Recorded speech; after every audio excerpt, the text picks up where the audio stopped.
What happened 72 hours ago in the Caribbean Sea represents the most catastrophic failure of American intelligence monitoring since the Cuban Missile Crisis, and every analyst in Washington is currently scrambling to understand how they missed it until it was already done. A Russian Yasin-class nuclear submarine armed with 20 hypersonic nuclear-capable missiles has been transferred to Venezuelan Naval Command and is now operating in international waters less than 100 miles from Florida's coastline. This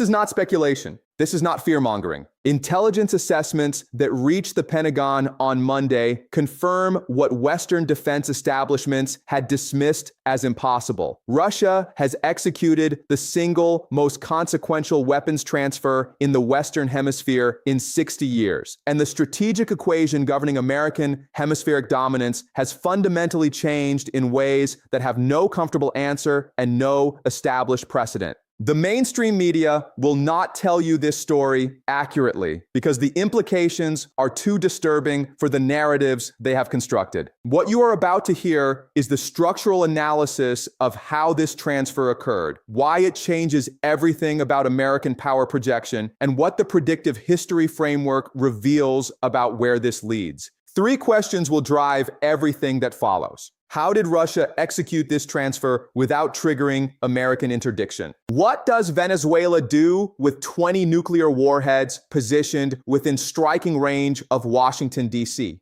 And what does this mean for the Monroe Doctrine that has governed Western Hemisphere politics for 200 years? There are no comfortable answers tonight. But the truth, however brutal, is the only thing worth saying. Section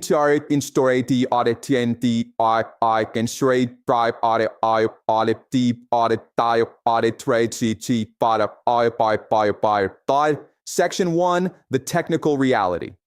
Let me explain exactly what Venezuela now possesses, because the technical specifications matter enormously for understanding the strategic implications. The Yasin-class submarine represents Russia's most advanced attack submarine platform. This is not Soviet-era technology. This is a vessel that entered service in 2014, incorporating stealth capabilities that American sonar systems struggle to detect even under optimal conditions. The hull design employs anechoic coating that absorbs active sonar pulses, while the pump jet propulsion system reduces acoustic signature to levels comparable to American Virginia-class submarines. Here's what you need to understand about the weapon's payload. The submarine carries 20 Zircon hypersonic cruise missiles. Each missile travels at Mach 9, covering 3,000 kilometers in approximately 20 minutes. The circular error probable is estimated at 10 to 15 meters, meaning these weapons can hit specific buildings within major metropolitan areas. The missiles can carry conventional warheads or nuclear warheads with yields up to 500 kilotons. For context, the bomb dropped on Hiroshima yielded 15 kilotons. We are discussing weapons with 30 times that destructive capacity, traveling at speeds that render current American missile defense systems functionally irrelevant. The submarine's operational range extends to 6,000 nautical miles without surfacing. Its maximum depth exceeds 600 meters, allowing operations beneath thermal layers where detection becomes extraordinarily difficult. The crew complement is 90 personnel, and Venezuela has been training submarine crews in Russia for the past 18 months. Now let me give you the numbers that explain why American defense planners are in emergency sessions. One Zircon missile costs approximately $20 million.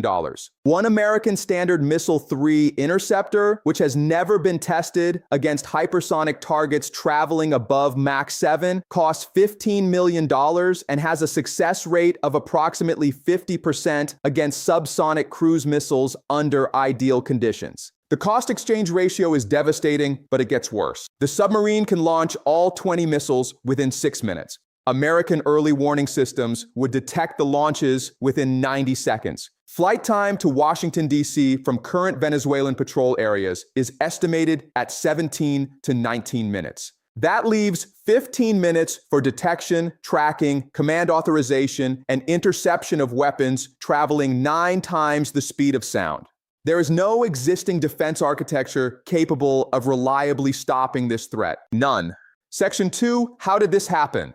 The question every American defense analyst is asking is how Russia executed this transfer without triggering the interdiction protocols that should prevent exactly this scenario. The answer reveals systematic failures in American intelligence and fundamental shifts in global power dynamics that Washington has refused to acknowledge. First, understand the transfer mechanism. The submarine did not sail from Russia to Venezuela. Russian naval vessels conduct routine deployments to friendly ports worldwide, including Cuba and Venezuela, and have done so for decades. These deployments trigger American monitoring, but not interdiction because they involve sovereign vessels operating in international waters. What changed is the command structure. On April 20th, during a joint naval exercise in the Caribbean, the submarine's command codes were transferred to Venezuelan naval officers who had completed certification in Russia. The physical transfer occurred in international waters, where American forces had no legal authority to intervene, even if they had detected what was happening. The genius of this approach is that it exploited the gap between what America monitors and what America can actually prevent. The United States tracks Russian submarines constantly. But tracking is not stopping. America cannot interdict Russian vessels in international waters without committing an act of war. And Russia executed the transfer in a 48-hour window when American carrier groups were repositioned to the Mediterranean due to escalating tensions with Iran. This brings us to the most important point. This transfer did not happen in isolation. It represents coordinated strategy across multiple adversarial actors who have been planning this moment for years, while American intelligence focused on Ukraine and the Middle East. Let me show you the timeline. In February, China conducted naval exercises with Venezuela off the Caribbean coast. In March, Iran announced a military cooperation agreement with Venezuela, including technology transfers for drone production. In early April, North Korea quietly shipped 200,000 artillery shells to Venezuela through intermediary ports. Each event individually appeared manageable. Collectively, they represent preparation for exactly this scenario. The pattern is clear once you see it. America's adversaries have been coordinating to stretch American attention and resources across multiple theaters simultaneously, creating windows of opportunity where decisive moves can be made before American response mechanisms engage. Section 3, historical patterns and inevitable outcomes. History provides clear guidance about what happens when rising powers challenge existing hegemons in their declared spheres of influence, and the lessons are not favorable for the hegemon. Let me walk you through the pattern. The Monroe Doctrine, declared in 1823, established American supremacy in the Western Hemisphere by warning European powers against further colonization or interference. For 200 years, this doctrine has governed hemispheric politics through a combination of economic dominance, military superiority, and political intervention. But empires that lose the capability to enforce their declared spheres of influence do not simply adjust their claims. They collapse. The British Empire declared dominance over India, Africa, and the Middle East. When it lost the military and economic capacity to enforce those claims after World War II, the empire did not contract gracefully. It disintegrated within 20 years. The Soviet Union declared Eastern Europe its sphere of influence. When it could no longer maintain control through military occupation and economic subsidy, the entire system collapsed within 3 years. The pattern repeats throughout history. Hegemons that cannot enforce their declared supremacy lose credibility across all domains simultaneously. Now examine what Venezuela's possession of this submarine represents. It is a direct challenge to American hemispheric dominance that America cannot answer through traditional superiority mechanisms. America cannot destroy the submarine without risking nuclear escalation. America cannot blockade Venezuela without disrupting global oil markets and triggering economic crisis. America cannot invade Venezuela to seize the weapons without getting trapped in another unwinnable occupation.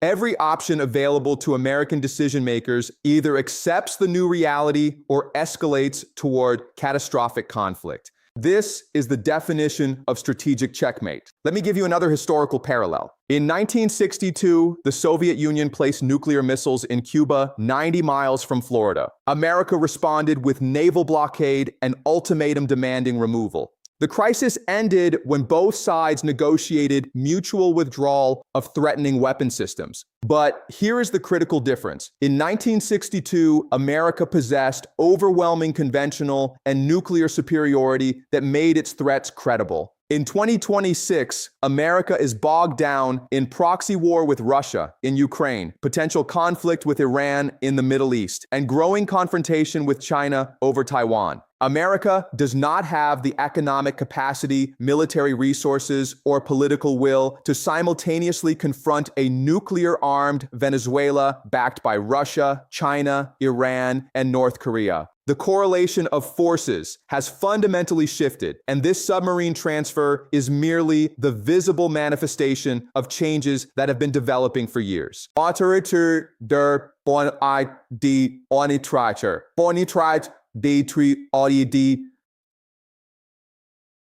Section 4, Strategic Implications and Cascade Effects. Now that we understand how this happened and what historical patterns suggest about outcomes, we need to examine what this means for the broader strategic landscape. The implications cascade across multiple domains simultaneously. First, the economic dimension. Venezuela possesses the world's largest proven oil reserves, exceeding 300 billion barrels. American sanctions have attempted to isolate Venezuelan oil from global markets for years, but this submarine fundamentally changes the enforcement equation. If America attempts to tighten sanctions or interdict Venezuelan oil shipments, Venezuela now possesses the capability to threaten American coastal cities with nuclear weapons. This transforms every economic pressure tool into potential nuclear escalation scenario. America must either accept Venezuelan oil flowing to China and Russia despite sanctions or risk confrontation that could end with mushroom clouds over American cities. The petrodollar system depends on America's ability to control global oil flows and punish countries that challenge dollar dominance. If Venezuela can export oil freely despite American opposition, what does that signal to Saudi Arabia, Iraq, and other oil producers who resent American financial hegemony? The cascade begins. Second, the military dimension. American defense architecture in the Western Hemisphere assumed that no adversary could threaten the American homeland with strategic weapons without intercontinental delivery systems that would be detected during flight. This assumption has guided procurement, base positioning, and strategic planning for 70 years. A nuclear-armed submarine operating from Venezuelan waters invalidates that entire architecture. Flight time to Washington, D.C. is 17 minutes. To New York, 19 minutes. To Houston's energy infrastructure, 12 minutes. American missile defense systems positioned to intercept ICBMs from Russia or China cannot reorient to address submarine-launched missiles from the Caribbean. The implications for military procurement are staggering. America would need to build entirely new defensive networks, reposition naval assets, and maintain permanent anti-submarine warfare operations in the Caribbean. The cost estimates exceed $200 billion over 10 years, and that is before considering the operational expense of maintaining constant alert status. Third, the political dimension. The Monroe Doctrine has been the foundation of American hemispheric policy for 2 centuries. Every American intervention in Latin America, every economic pressure campaign, every diplomatic initiative has operated under the assumption that America possesses overwhelming capacity to enforce its preferences in the Western Hemisphere. This submarine destroys that assumption visibly and undeniably. If Venezuela can host Russian nuclear weapons without American interdiction, what prevents Cuba from requesting similar capabilities? What prevents Nicaragua from hosting Chinese military bases? What prevents every Latin American country from recognizing that American dominance is no longer absolute and they can pursue alternatives without facing overwhelming retribution? The political cascade transforms every bilateral relationship in the hemisphere. Countries that cooperated with American preferences because they feared consequences now see that American enforcement capacity has limits. The entire structure of informal empire begins to crack.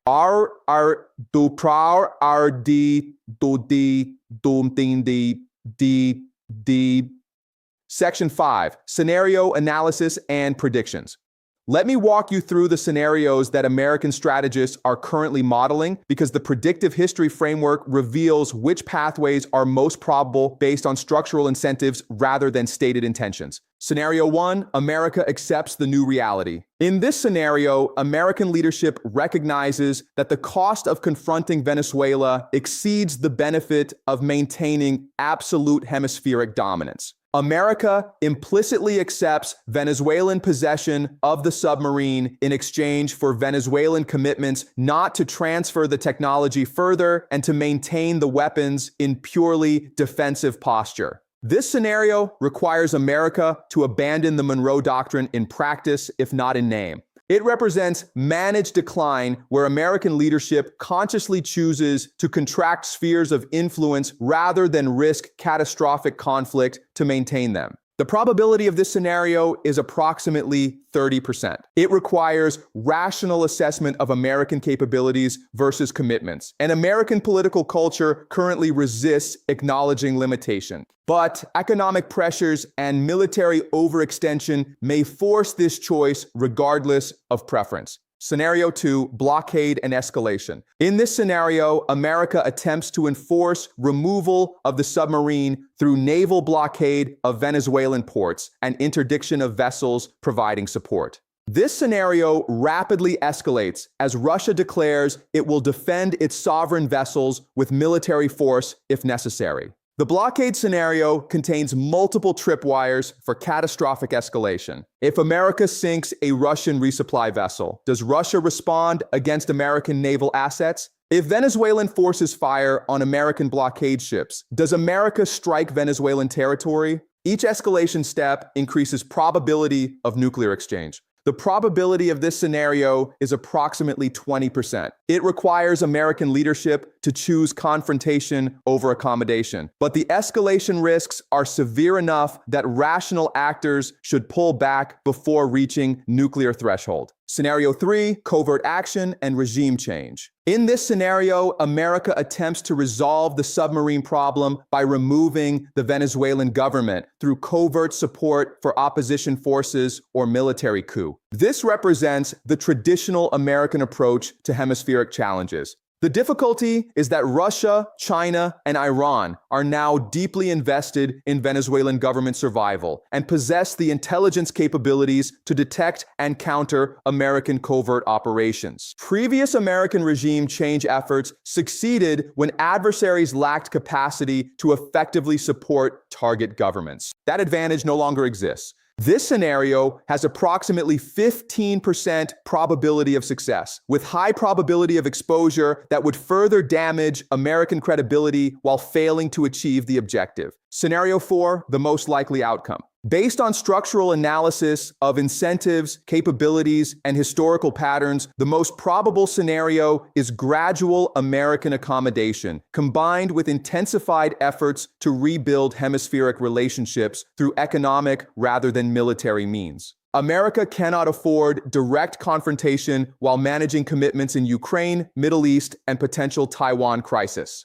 America cannot sustain the economic cost of rebuilding defensive architecture to address this threat while maintaining global military presence. America cannot execute successful regime change against a Venezuelan government backed by multiple peer competitors. Therefore, America will likely pursue negotiated framework that implicitly accepts Venezuelan possession while seeking guarantees against further proliferation or aggressive deployment.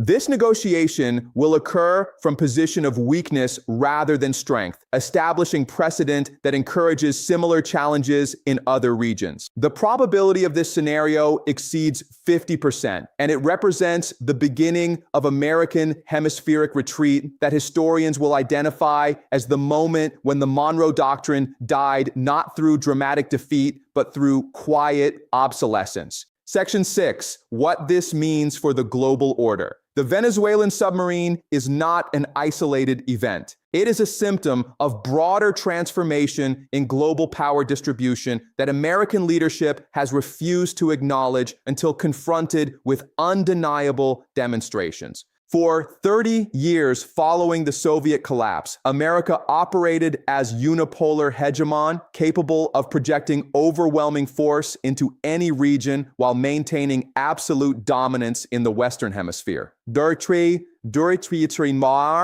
This era has ended, not because America suddenly became weak, but because peer competitors have methodically developed capabilities specifically designed to neutralize American advantages while avoiding direct confrontation that would trigger American overwhelming response. Russia cannot match American carrier groups in open ocean combat. So Russia developed hypersonic missiles that make carrier groups vulnerable. China cannot match American air superiority. So China developed integrated air defense systems that deny American access to contested airspace. Iran cannot match American armored divisions. So Iran developed drone swarms and asymmetric warfare capabilities that make American armor advantages irrelevant. Each adversary identified American vulnerabilities and systematically exploited them while America continued investing in expensive platforms designed for the previous era's conflicts.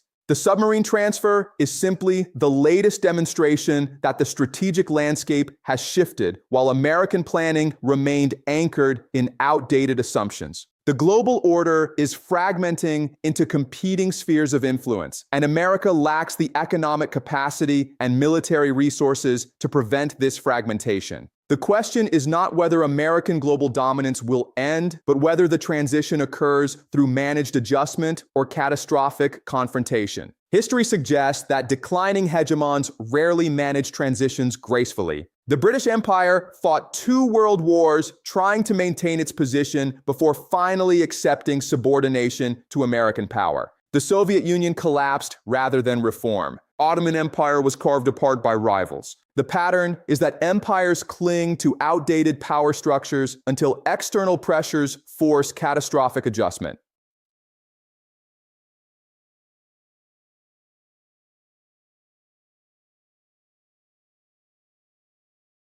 Closing synthesis.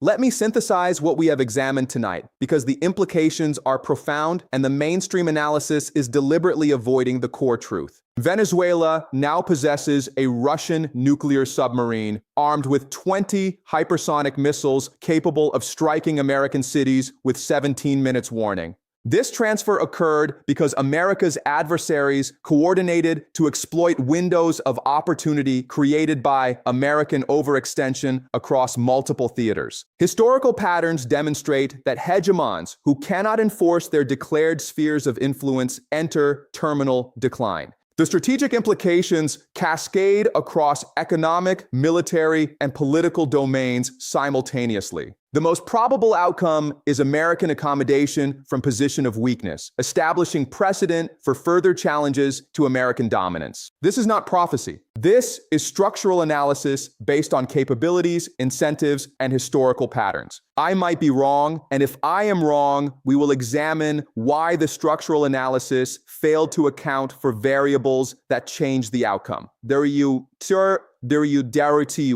But the methodology is sound regardless of whether specific predictions materialize. The most important thing I want you to understand is that this submarine represents a test, not just of American military capability, but of American willingness to accept multipolarity after 3 decades of unipolar dominance. Every adversary is watching how America responds, because the response will determine whether similar challenges follow in other regions. If America accommodates this challenge, Taiwan will recognize that American security guarantees have limits. Eastern European countries will recalculate their alignment choices. Middle Eastern countries will accelerate their pivot away from dollar-denominated oil sales. The cascade has already begun. I want you to think critically about this analysis. Question the assumptions.